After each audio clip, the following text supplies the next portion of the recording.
Alrighty, in no particular order of importance, let's start with how to get a listing. First 18 months of my real estate career, I didn't know a bloody thing, so most of my life was spent driving around wondering how I was going to get a listing, so I thought that'd be a good place to start. So many different ways to get a listing. What initially I was introduced to was the idea that the company would provide me with leads and the marketing that I would do would turn into a listing. And there used to be a bloke that I started in the office with who was religious with his database prospecting, and there'd be thousands of letters that would go out every single week. And with my background not in real estate, I didn't know whether that was the key to it. I didn't know whether the key to it was being super friendly with the sales manager so he would give me leads. But 16, 18 months in, that wasn't working. So I remember driving across the Queenscliff Bridge. I don't think Simon Hardacre is here today, but he was my sales manager back then, and I remember calling him saying, "It's just not working. I don't know how to get a listing." And so in pretty quick succession, he listed off a whole range of different things that I could be doing, none of which had to do with doing direct letterbox drops or waiting for a company lead. The problem with it was when I first got in, I was so reactive that I was waiting for people to call me. I was hoping to God that if I just did good things that people would think, oh, you know what, I'm going to list and sell with him. Because I started so far behind the eight ball, and quite literally, when I first met Cherie, those of you who don't know my story, I was literally renting a sunroom and sleeping on a fold-out bed. So to say that I wasn't much of a catch is an understatement. But I did know that I wanted to marry her, and I knew that the chances of me doing that, renting a sunroom and sleeping a fold-out bed, were pretty fucking slim. And so I decided to ask agents around me in that environment back then. That was McGrath, and I decided to ask them, look, what did they do to get a listing?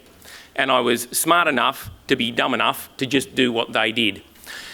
And what I cottoned onto pretty quickly was that every one of the good agents that I had met that were writing good business were master prospectors. Now, I remember fairly early on, I got given two big things. One was a past OFI book from another agent who'd just left the business, and then I got a bunch of cold call numbers from Harbord, as it was known back then, and because that was my patch. And so I decided, bugger the OFI book, I'm going to call every single person in my patch, because there were only 1,300 people at that stage, and I thought there is nobody that's going to out-call me. Now, retrospectively, that was fucking stupid, but I didn't know any better. But what it did do, ironically, was it got me used to calling a lot of people, on the phone a lot. I remember the first time I got a market appraisal, it was this older lady and gentleman, and I'd stumbled upon a prospecting gem, and that was I met a buyer. They were looking to buy something in Harbord. And for me, I was like, you fucking beauties, I got someone. So I then called systematically every street up and down Harbord, Julie, you'd remember this, calling them up and down saying, hey, look, I'm just calling to help someone. I've got somebody who really wants to buy in Harbord, and I'm just wondering if you might know of somebody that's thinking of selling, or somebody else. And this poor old couple said, well, look, at some stage maybe we would, and quite literally before they hung up the phone, I was around there with a pre-list kit. I scared the shit out of them. I don't think they must be 100, but I don't think they've still sold. I think they're still there. But the point is that I realised pretty quickly also that just doing all this prospecting and cold calling was also not really getting me anywhere. What I didn't realise back then was that one of the absolute greatest gifts that I had overlooked was this past OFI book. The fact that I didn't know back then, but at least 4 out of 10 of every groups that came through my open home, they were looking or researching selling, not buying. And so if I knew now what I didn't know back then, I would have gone back to myself, done the big Will Smith and gone, hey, work the OFI books. So how to get a listing? It all starts with prospecting. Everybody's going to have their own different strengths. I've got different people in the office who are brilliant at different things. You know, got a bloke like Dave Kaufman, he's unbeatable on the phones getting market appraisals. It's phenomenal, right? Somebody like a Millie. Millie knows everyone. So she works her list of people in her network better than anyone I've ever met. For me, I was always calling. And for me, the greatest source of business for me after the first 18 months was very much OFIs. And then from there, in order to get a listing, I needed to work out what the hell I was going to say. Because once I actually got the market appraisal, I had not the faintest idea what I was going to do. And I remember it was a bit cruel actually. The first market appraisal that I actually got in the door of, the lady and gentleman said to me, look, tell me, how long have you been in real estate for? The reality was about 6 days. I didn't know what to say. I mean, what do you say? It feels like forever. They saw straight through that, and sure enough, I didn't get even. I'm pretty sure I didn't even get called back to do a market do the listing presentation. But what I did learn was that every single professional, every single person that I wanted to be like, had practiced it a lot. And people talk about scripts and dialogues and being too, oh no, I'm not scripted. I don't have a dialogue. I'm just real. Well, I was real too. I was real shit. Because I didn't know what to say.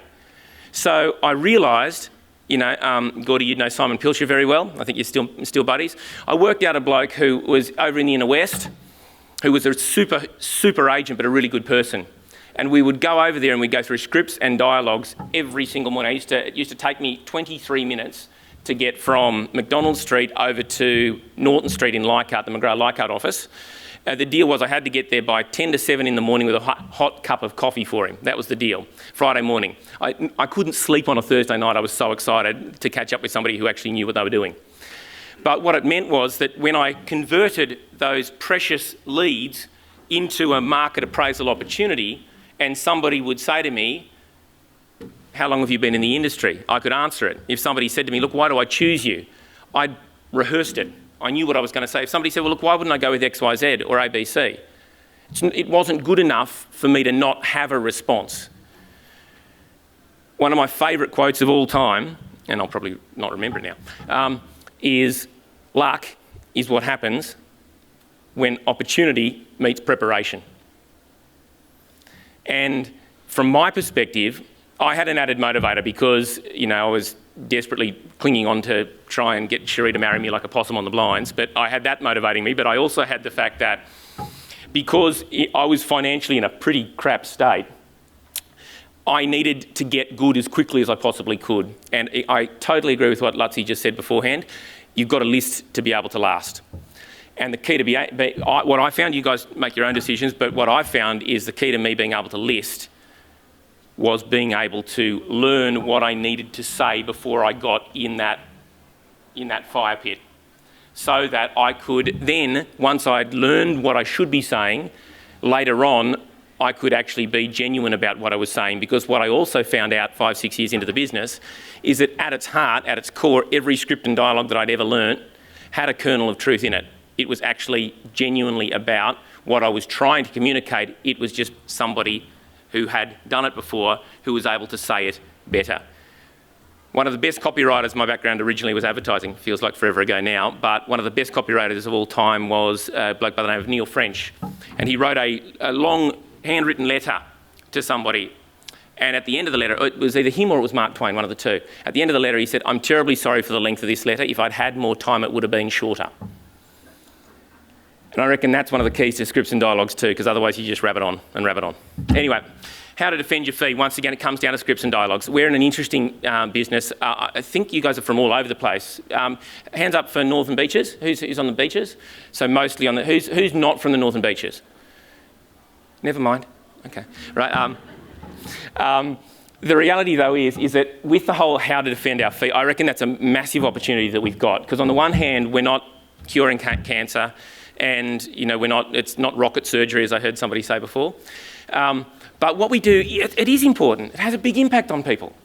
I sold for somebody last year who the bank had valued it at 4.5. The next door neighbour had sold for 4.5. Her husband had died tragically, and the bank was about to move in on her if we couldn't sell it for 5.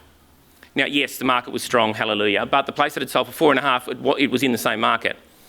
And so we were up against it. Now, that was an important scenario, not because I'm a rocket surgeon or anything like that, but I had an opportunity there to have an impact on someone's life. We sold it for 6.3, hooray. That was life-changing for her. And we played a small part in that. But I tell you what, that kind of scenario, I reckon that's what we live for, because there's a lot of people that we all sell for that we can get another 100 or 200 or 300 and it's not going to make their life or ours. We do it because we're professional and we should, but just every so often we get a gift, and that is where there is a vendor who is literally in our hands, and that's when we want to have worked hard enough to make sure that we don't fuck it up, that we get that extra money. Where I'm going with this is defending our fee. We're in a market, first we were in a boom where it felt like anything, right, anything would sell. In my opinion, I find that in a boom, the difference between a good agent and a very good agent, that's when you can really clean up for your vendors. So for those that think that it doesn't make a difference who you choose in a boom, I think that's wrong. Because I know myself what I would have done in a boom 15 years ago to what I feel that I'm capable of doing now is extraordinarily different.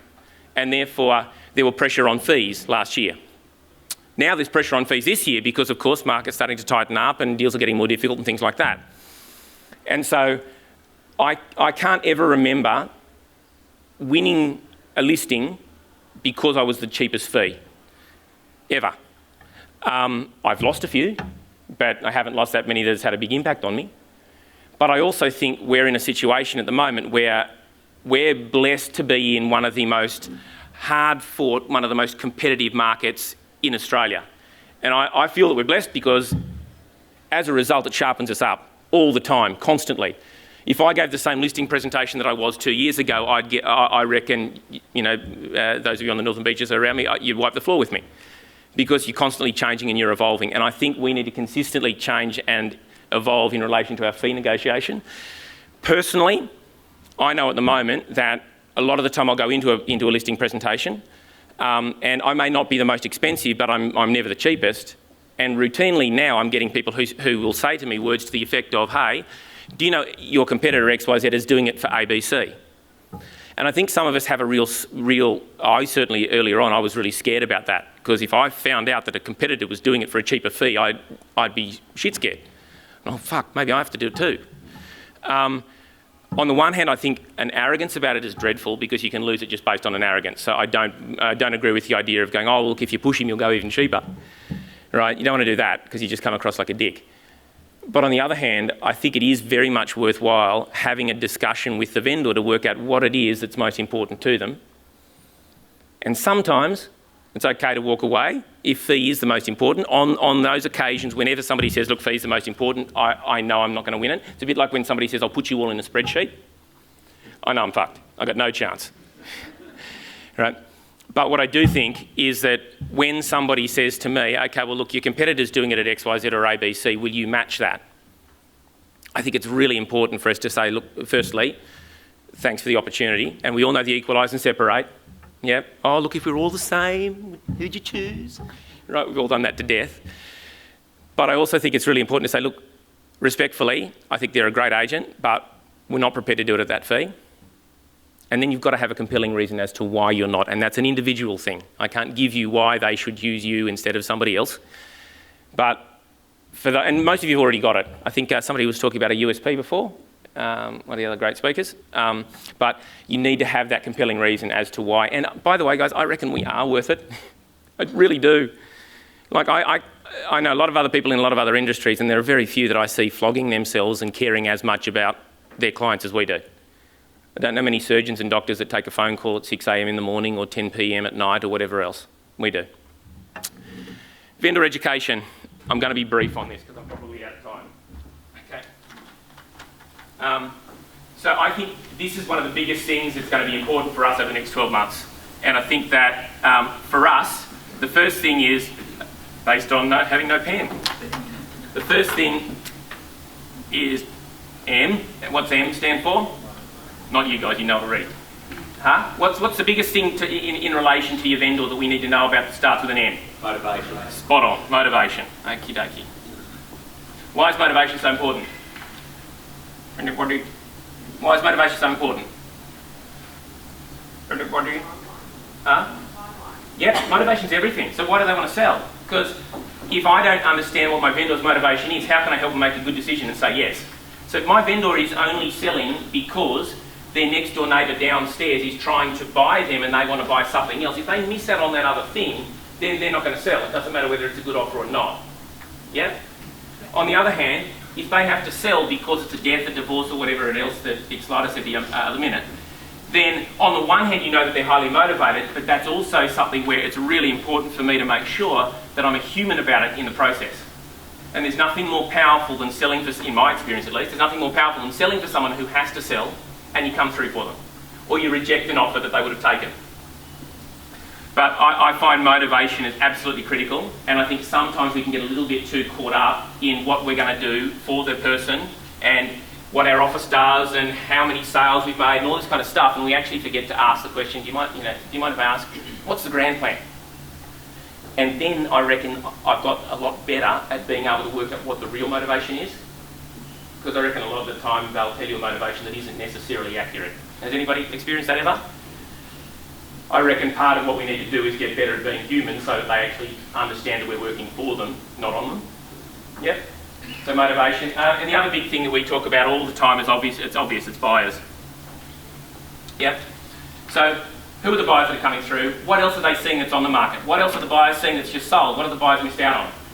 We need to work out a reason as to why it is that the vendors should be considering going with that buyer.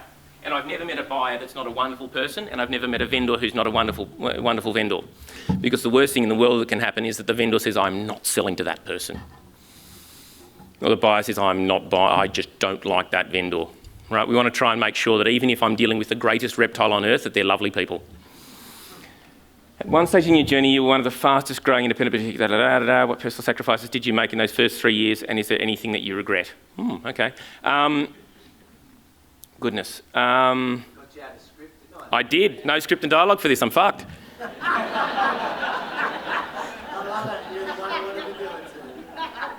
All right. Okay. So, what personal sacrifices did you make? Oh, well, look. I mean, the reality is, I'm outside of real estate, as my team can attest. I'm a pretty dull chap. I don't really do anything other than real estate. And so I didn't have a lot to sacrifice because all I had was a big fucking HEX debt, a credit card debt, and a bloody sunroom that I was desperate to move out of. So for me, it wasn't so much a sacrifice, it was sheer bloody-minded desperation. There's nothing quite so compelling as having an agent who's effing desperate. I remember one of the other agents in the original office that I had, having a big go at me. Oh, you've got commission breath. You're desperate. That was true, I had both, but geez, I got a lot of listings through it.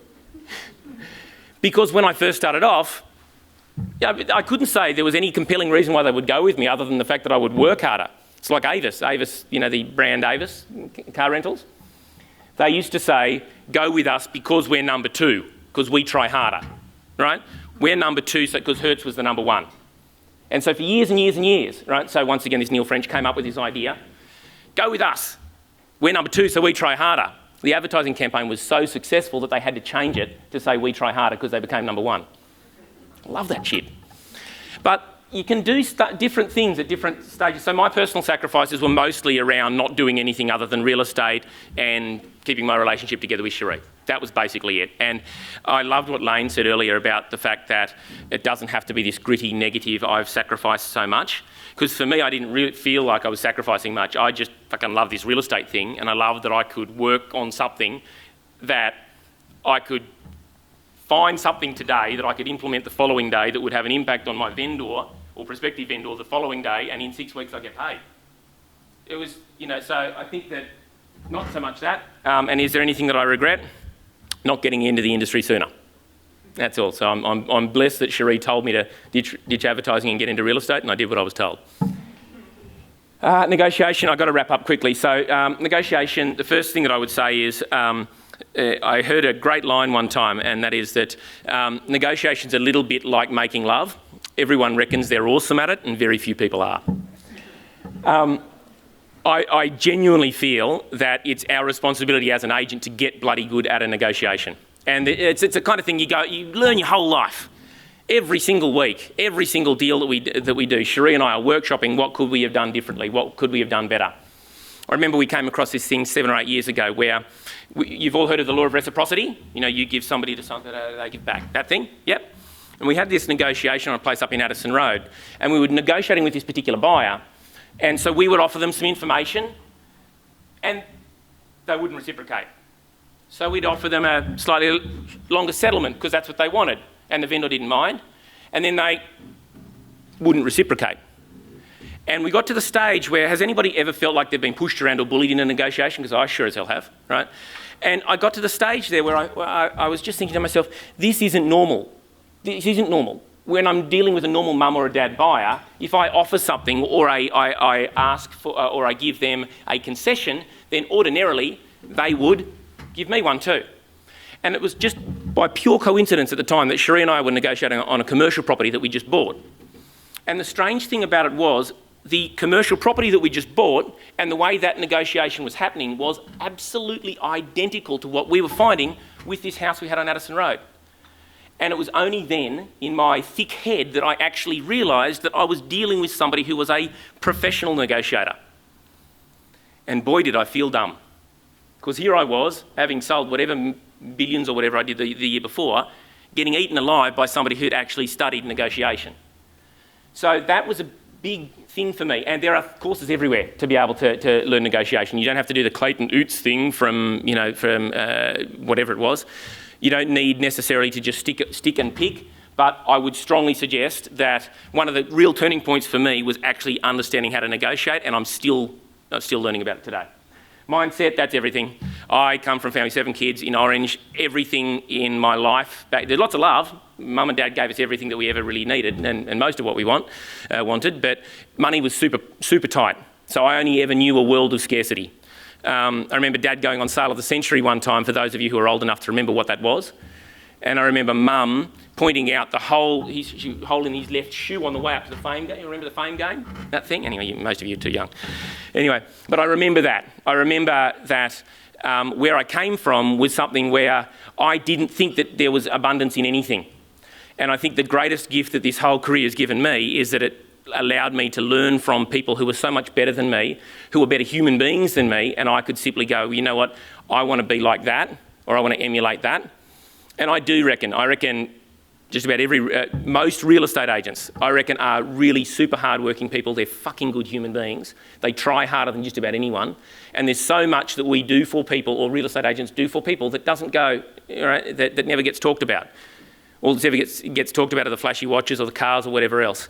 But what I found is the difference between me having a mindset of scarcity versus a mindset of abundance, that was life-changing for me.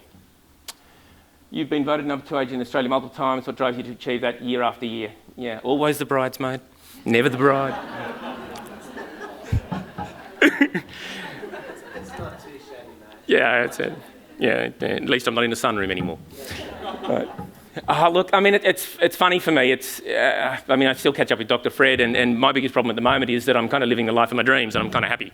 And so they're constantly saying, well, what next? What next? And I'm kind of like, I'm happy. You know, got Cherie, kids, house, all good, happy, you know. So what drives, it's more, if I'm honest, I'm very competitive. I like competing. Like I had one a couple of years ago where I just lost one to Andrew Lutzy, and I was filthy, but I couldn't help it. I don't know whether you remember, but I called him and I said, I fucking lost to you, but fuck, I love the competition. We had a bit of a chuckle, right? Because it's a bit like that Wile E. Coyote thing, isn't it, in the Roadrunner? Or, you know, the people who check whatever the cartoon is, you know, they go to work and they're at each other all the time. Well, I have some ding-dong battles with some of my competitors. But I love the competition. I love being able to be in the living room and somebody says, well, why do we go with you? Why should we choose you? I love a buyer saying, I'm not prepared to pay any more, and then 3 weeks later they've paid several million more. I love it when I get a vendor saying, well, look, the reality is we don't have to sell. And 15 years ago, I wouldn't have known what to say to that. Now I welcome on board the fact that I know now what to say in that scenario, coming back to motivation and stuff like that. So I never know the numbers. Until I do that REB thing each year, I never even know. So what we do is just I'm very focused every day on just, okay, if I'm not feeling busy, if I'm not doing multiple market appraisals and listings and things like that, then I know things are a bit off. But yeah, the drive is, it's basic, and to be totally raw, there is just still a little bit of a smidgen of that, holy fuck, things are so good, I hope it doesn't end, if I'm totally honest. Because it was a bit difficult early on, not to go into too much detail, but it wasn't much fun. And so if I'm totally raw in front of 300 people, there's a bit of that. I can't believe that life could be so good. Anyway, it's a good industry. Okay, principals supporting agents with listings. Look, that for me, I'll finish off on that, but that's a biggie for me. I think that when I first got into the industry, I used to think all about who I was working for all the time, who I was working for, and I had very much an employee mentality. And I really wanted to impress, and it was super important to me to impress everybody around me and all that kind of stuff, and particularly the person who was at that time the sales manager at the time, Simon Hardacre, and that was my whole world, because I felt like, look, I'm working for them, and therefore that's what I should be doing. It was a motivator for me. Now, as principals, Sheree and I feel like we work for our salespeople. That's what we feel. Like, we feel a big responsibility about our job is to help them live a great life. And so, like, we've got to the stage where we're almost going to ring a bell of a night time when either Sheree is talking about one of our team or I am, and the other person says, enough, right? But I think the other big thing that drives us is that Sheree and I, we love going into listing presentations and helping our team win. And so often we get more satisfaction out of seeing somebody who's joined us rise through the ranks and go so well. I mean, we were blessed to have Millie join us only a couple of years ago, and to see what she has done over the past 24 months is fucking remarkable. Helena joined us barely 6 months ago, and to see what she's like, that kind of stuff, it's a life-changing industry. And I reckon that as a principal, it's my responsibility to help my team do better and get better and have a better life. And so I think that we're always looking for new and different and strange ways to be able to support the team. And I'm blessed to have you here today. Thank you.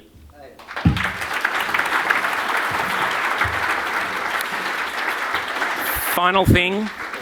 I just wanted to say a big thanks to both Peter and Angela for organising this today. This is an absolutely mammoth thing to get 300 odd real estate agents to give all their time. It's a massive thing. So thank you very much, and thanks for inviting me.